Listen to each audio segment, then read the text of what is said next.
Ova gospođa je rekla da je bila da se rekla da ne ona uđe, bre, ta žena uđe u Bosnu. Ušla je zato što je bila danas, rekli su je da donese uverenje neko. Sad sam pitao ko je. Pa da mi dođe da odustavim sad je, brate. Bezobrazno. Aj, pusti da bi... Ušla ona. Pa koliko ljudi puštati unutra reći ne podaju se ljudi tamo i puštati.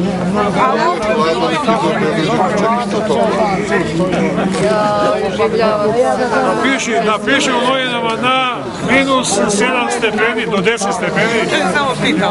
Grupa naivnih građana. Prolaze samo poznati.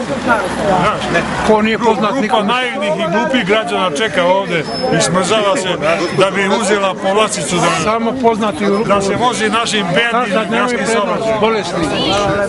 Ne, niste sad.